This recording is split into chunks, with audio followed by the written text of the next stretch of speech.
Hello everyone, कैसे हैं आप सब। आज के इस वीडियो में हम पढ़ने वाले हैं क्लास 10 से साइंस सब्जेक्ट का चैप्टर 12 इलेक्ट्रिसिटी। ये हमारा फिजिक्स का पार्ट है और स्टूडेंट्स मैं आपको बता दूं ये हमारा तीसरा पार्ट है। इससे पहले 2 पार्ट ऑलरेडी आ चुके हैं, आप जाकर के उन्हें सबसे पहले देख लीजिए। 2 पार्ट में हमने ये जो शुरू का 6 टॉपिक हैं resistance of system of registers तक, इसको हमने ऑलरेडी डिस्कस कर लिया है। आज के इस पार्ट में हम डिस्कस करने वाले heating effect of electric current and electric power.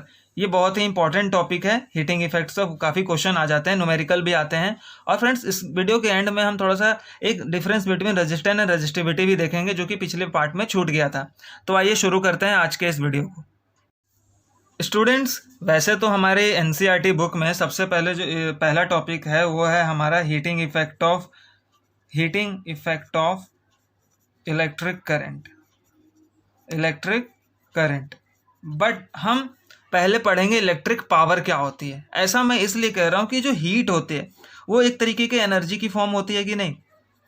Heat क्या है? एक तरह की ऊर्जा है ना, एनर्जी है। अब आप एनर्जी कैसे पता करेंगे किसी भी चीज़ की कि भाई वो कितनी एनर्जी है उसमें? आपको अगर उसके लिए पावर, अगर उसकी पावर पता है आपको, तो आप बता सकते हैं कहीं ना कहीं कि उसमें एनर्जी भी कितनी होगी।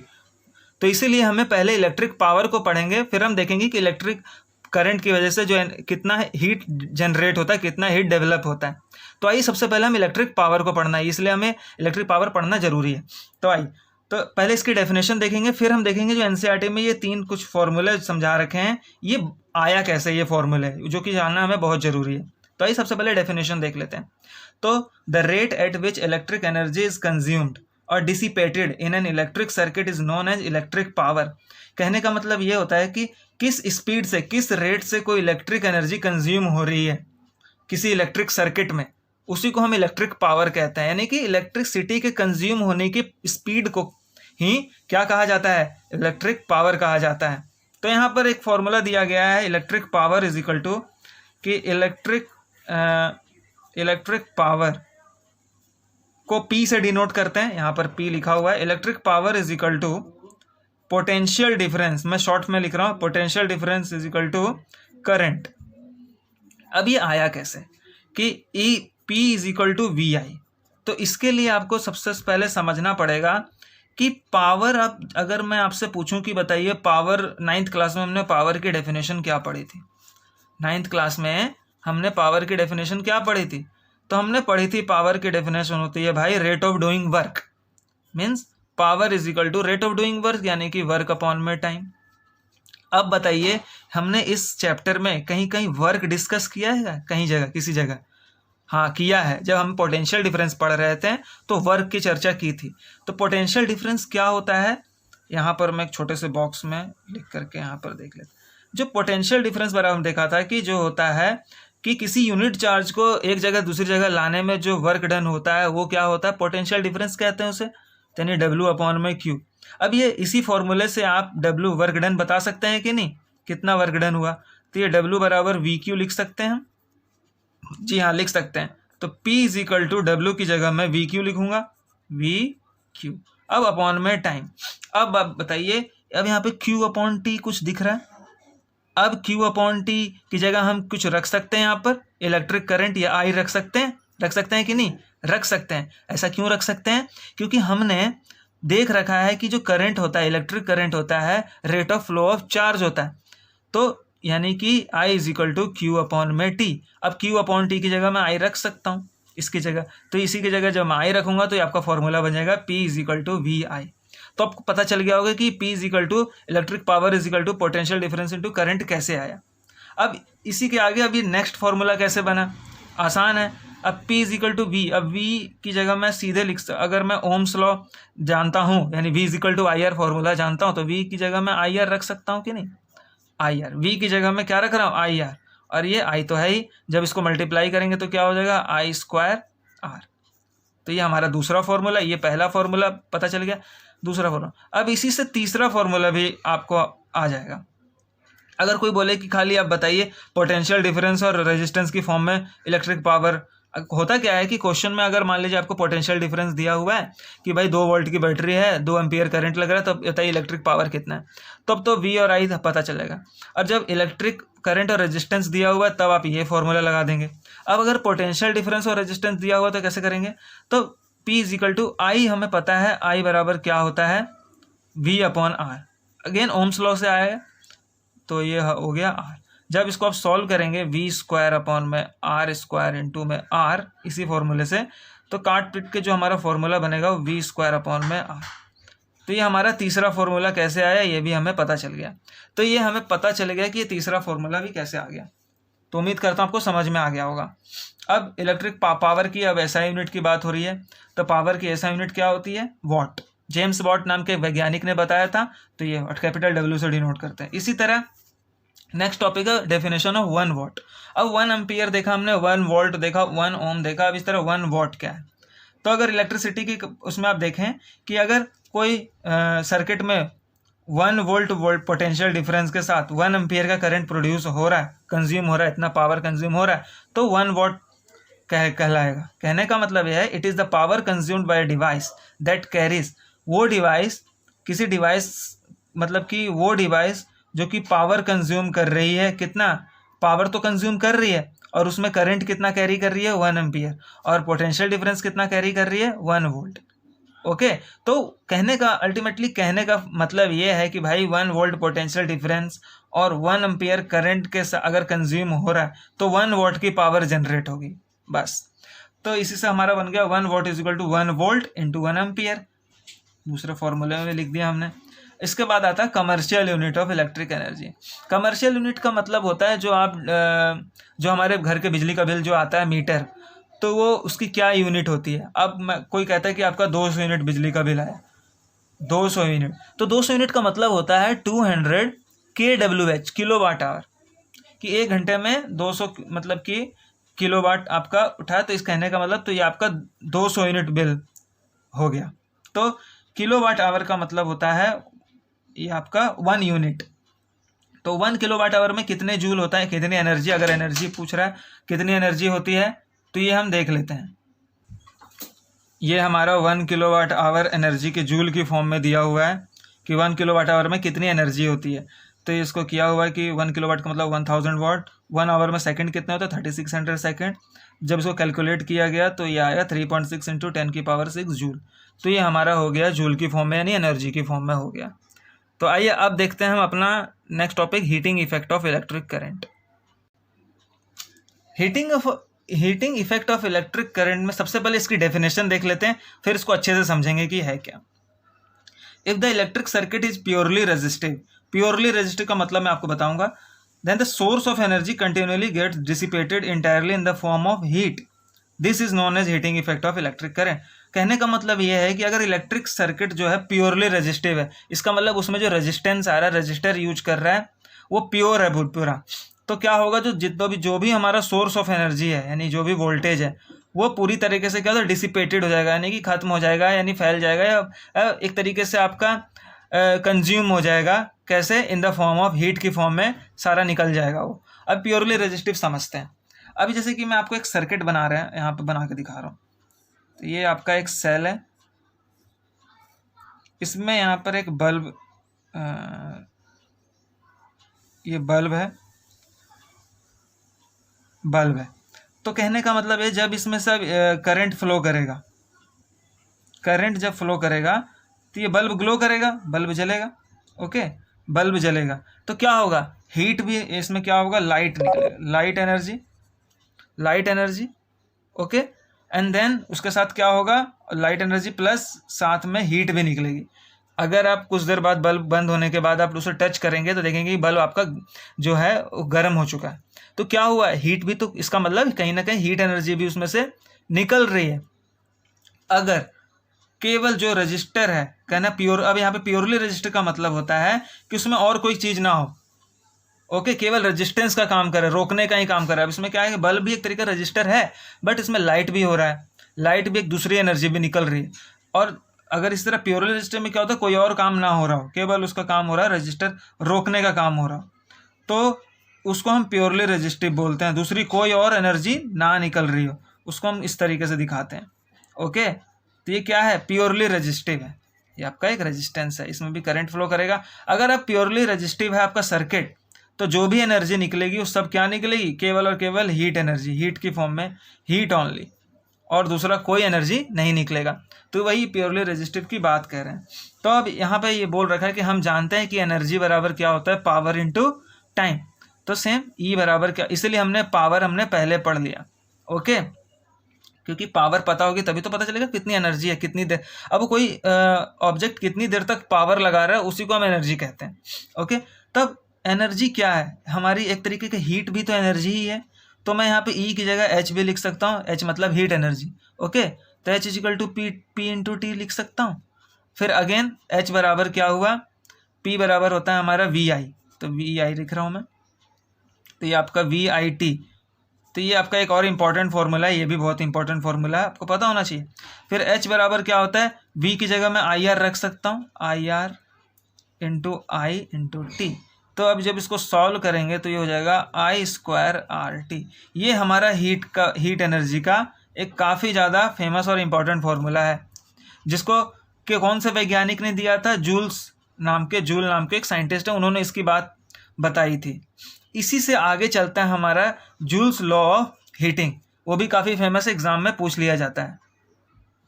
जूल्स लॉ ऑफ हीटिंग हमने अभी पीछे देखा है कि एक formula H is equal to I square R T. इसी फॉर्मूले से उन्होंने कुछ लॉ बताएं, कुछ नियम बताएं कि भाई अब ये इस लॉ का हम फ़ायदा कैसे उठा सकते हैं, ये भी मैं आपको बताऊंगा। सबसे पहले इस लॉ को पढ़ लेते हैं। It states that the heat produce in a register is, जो रजिस्टर या रेजिस्टेंस होता है, ओके, वो पहला क्या होता है कि directly proportional to the square of current for a given resistance. वो क्या होता है, वो जो हीट होता है वो डायरेक्टली प्रोपोर्शनल होता है किसके, स्क्वायर, करंट के स्क्वायर के, okay. H is directly proportional to I square, यही बात कह रखी है इसमें, करंट के स्क्वायर के। फिर तो दूसरी बात ये बोल रहे हैं कि दूसरा लॉ ये था कि जो डायरेक्टली प्रोपोर्शनल होता है register to a resistance for a given current is, कहने का मतलब ये होता है कि जो रजिस्टर होता है वो हीट जो होता है, सॉरी, जो हीट प्रोड्यूस होता है वो रेजिस्टेंस के भी डायरेक्टली प्रोपोर्शनल होता है। कहने का मतलब ये है कि ज़्यादा अगर रेजिस्टेंस, वो रजिस्टर जिसकी रेजिस्टेंस ज़्यादा है, अगर आप कोई ऐसा रजिस्टर यूज करते हैं तो हीट ज़्यादा प्रोड्यूस होगी। जैसे कि अब मैं एक जगह आर एक रजिस्टर लेता हूँ, जिसको 2 ओम का एक रजिस्टर लेता हूँ, तो इसमें और आर इजिकल टू एक 10 ओम का रजिस्टर लेता हूँ, बताइए हीट किस में ज़्यादा प्रोड्यूस होगी। ऑब्वियसली बात है इसमें, क्योंकि हमें पता है heat directly proportional to the resistance, जिसकी ज़्यादा रेजिस्टेंस होगी हीट ज़्यादा प्रोड्यूस होगी, वही बात ये कहना चाह रहे हैं। फिर तीसरा है directly proportional to the time for which current flows through the conductor. Time के भी प्रोपोर्शनल होता है हीट। अगर लंबे देर तक कोई करंट चल रहा है तो हीट ज़्यादा निकलती रहेगी। थोड़ी देर के लिए अगर आप बताइए मोबाइल को अगर आप ज़्यादा देर चलाएंगे तो क्या होगा, हीट गर्म होने लगेगा, फ़ोन भी हमारा, ओके। तो इसी तरीके से टाइम पे भी डिपेंड करता है, वो डायरेक्टली प्रोपोर्शनल होता है। कम टाइम के लिए करेंगे तो कम हीट होगा, ज़्यादा देर के लिए तो ज़्यादा हीट हो जाएगा। अब इस फॉर्मूले से यूज करके हम बता सकते हैं, अगर मान लीजिए कि आपको पता है कि जैसे कि आपने एक रजिस्टर, आपको पता है कि भाई आपके पास 10 ओम का रजिस्टर है, ओके। एक ऐसी पावर है जिसके रेजिस्टेंस क्या है, 10 ओम है, कोई भी आप गैजेट यूज कर रहे हैं, और आपको पता है कि 10 मिनट तक आपको उसको चलाना है, ओके। और आप चाहते हैं कि हीट प्रोड्यूस ना हो, वो ऑब्जेक्ट गैजेट क्या है, गर्म ना हो, तो आप क्या करेंगे, करंट को फ्लो को आप कम रखेंगे। क्या करेंगे, करंट के फ्लो को कम रखेंगे, क्योंकि हीट क्या होता है, करंट के डायरेक्टली प्रोपोर्शनल होता है। अगर करंट कम है तो हीट भी कम होगी। इससे हम इस फॉर्मूले का यूज करके हम ये काम कर सकते हैं। अगर कहीं आपको करंट बहुत ज़्यादा मिल रहा है तो आप क्या करेंगे, या तो कम देर के लिए चलाएंगे, रेजिस्टेंस जो होगा वो उसको कम कर देंगे, जिससे हीट नहीं होगी, ओके। अब हमारा नेक्स्ट टॉपिक आता है practical application of heating effect of electric current. हमारे जो डेली लाइफ में कई जगह आप देखते हैं कि हमें हीट की ज़रूरत भी होती है और कहीं कहीं जगह पे हमें हीटिंग इफेक्ट की ज़रूरत नहीं होती है। जैसे कि हमें इलेक्ट्रिक आयरन चलाना है, प्रेस चलाना है, हीटर है, गर्मियों में पानी गर्म करने के लिए आप इलेक्ट्रिक रोड का यूज करते हैं, बल्ब है, इलेक्ट्रिक फ्यूज़ है, ओके। तो उसमें क्या होता है, हमें हीट चाहिए होती है। पानी गर्म करना है भाई तो हमें रोड गर्म होना जरूरी है, तो हीट चाहिए, ओके। आयरन चलाना है, प्रेस चलाना है, तो हमें हीट उसके लिए चाहिए, डिज़ायरेबल है, यानी हीट हमें चाहिए। और कहीं कहीं पे हमें हीट अनडिज़ायरेबल यानी कि नहीं चाहिए होता है। जैसे कि कंप्यूटर, आप नहीं चाहेंगे कि आपका कंप्यूटर गर्म हो जाए, आप नहीं चाहेंगे कि कंप्यूटर का मॉनिटर जो है गर्म हो जाए, या टीवी गर्म हो जाए, या रेफ्रिजरेटर फ्रिज चलाते हैं गर्म हो जाए, या मोबाइल फ़ोन जो है वो गर्म हो जाए। तो इसीलिए कुछ जगह पे डिज़ायरेबल होता है, कुछ जगह पे डिज़ायरेबल नहीं होता है। नेक्स्ट है हमारा कुछ थ्योरेटिकल बातें हैं, कुछ जनरल नॉलेज पर्पस से भी हमारे लिए बहुत इंपॉर्टेंट है, जो कि हमें मालूम होना चाहिए। ओके, तो ये थ्योरी है पूरा इजी है, इसे हमें बस जानकारी भी होनी चाहिए। इसमें कभी कभी 1 नंबर के क्वेश्चंस भी बन जाते हैं। आइए जल्दी जल्दी हम इनको पढ़ लेते हैं।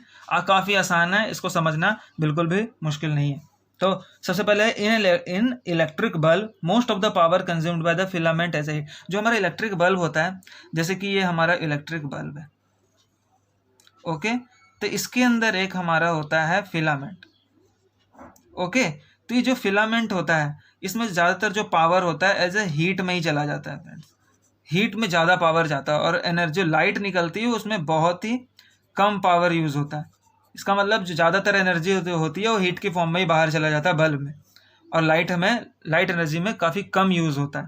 ओके, अब हम देखते हैं कि ये हमारा जो फिलामेंट होता है वो किस चीज़ का बना होता है। तो ये जो फिलामेंट होता है हमारा बना होता है, एक हमारा एलिमेंट होता है टंगस्टन। टंगस्टन, ओके, ये थॉमस अल्वा एडिसन ने यही फिलामेंट ढूंढा था, टंगस्टन। काफ़ी कोशिश करने के बाद 1000-2000 फेल होने के बाद फिर बाद में उनको ये टंगस्टन मिला, जिससे बल्ब जल गया। ओके, उन्होंने इसमें इसकी खासियत ये है कि जल्दी जलता नहीं है, ज़्यादा टेम्परेचर पे भी ये बर्न नहीं होता। ओके, जलता नहीं है ये। जलने का मतलब वो नहीं, आग नहीं पकड़ता, कहने का मतलब ये है। और ये पिघलता बहुत ही ज़्यादा टेम्परेचर पे। अगर देखिए इसका जो मेल्टिंग पॉइंट होता है वो होता है 3380 डिग्री सेल्सियस। बताइए, इतना टेम्परेचर पे ये पिघलेगा। तो इसीलिए क्या होता है कि इसका मेल्टिंग पॉइंट काफ़ी हाई होता है, इसलिए एडिसन ने ये लिया होगा टंगस्टन को।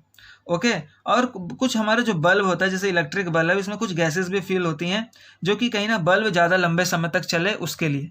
तो कौन कौन सी गैस होती है, जैसे आपका नाइट्रोजन होता है, आर्गन, ये दो कुछ नॉन, ये तो आपका है कुछ गैसेस हैं, नोबल गैसेस भी होते हैं। तो इनका यूज़ होता है जो कि लंबे समय तक क्या रहे, एक्टिव रहे, जो बल्ब खराब ना हो। अब आपका नेक्स्ट टॉपिक आता है, जो कि ये भी बहुत इंपॉर्टेंट टॉपिक है, इलेक्ट्रिक फ्यूज़। हमारे घरों में ये बोर्ड में यूज़ होता है इलेक्ट्रिक फ्यूज़। ओके, ये होता क्या है, ये एक तरीके का स्टूडेंट सेफ्टी डिवाइस होता है। ओके, जो ओवरलोड या शॉर्ट सर्किट से हमें बचाता है। ओके, ये बनता किससे, ये जो आपका इलेक्ट्रिक फ्यूज़ होता है, ये जो होता है इलेक्ट्रिक फ्यूज़, ये बनता है टिन से, या फिर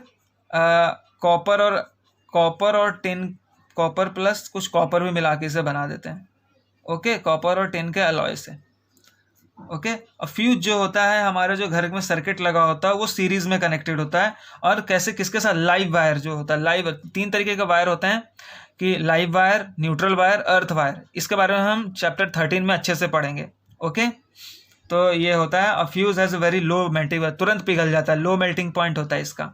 fuse has low melting point. Then current capacity of fuse is slightly higher than that of the appliances. जो भी आप घर में अप्लायंस यूज़ कर रहे हैं उसके कंपैरिजन में जो फ्यूज की करंट कैपेसिटी होती है, यानी इलेक्ट्रिक करंट फ्लो करने की कैपेसिटी होती है, वो ज़्यादा होती है।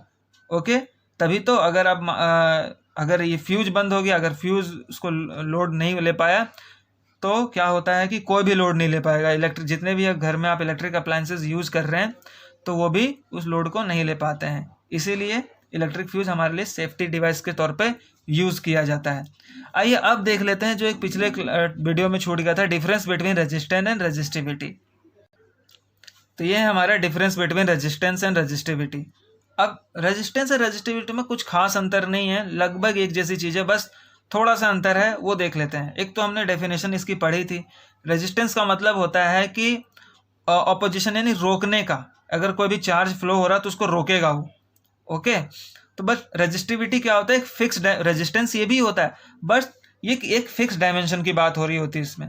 जैसे कि पिछले वीडियो में भी समझाया गया था कि 1 सेंटीमीटर की वायर और एक इसका एरिया ऑफ क्रॉस सेक्शन, अगर ये है, इसमें जो भी रेजिस्टेंस होगा वो उसकी रेजिस्टिविटी कहलाएगी।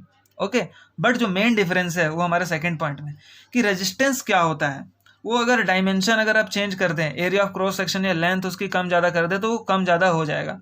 बट रेजिस्टिविटी आपकी सेम रहती है। जैसे कि अब ये 2 वायर में आप बनाता हूँ, अब ये एक और वायर मैंने बना दिया, दोनों लगभग इनका area of cross section same है बट लेंथ अलग अलग है, इसकी लेंथ ज़्यादा है, इसकी लेंथ कम है। तो आप बताइए रेजिस्टेंस किसकी ज़्यादा होगी?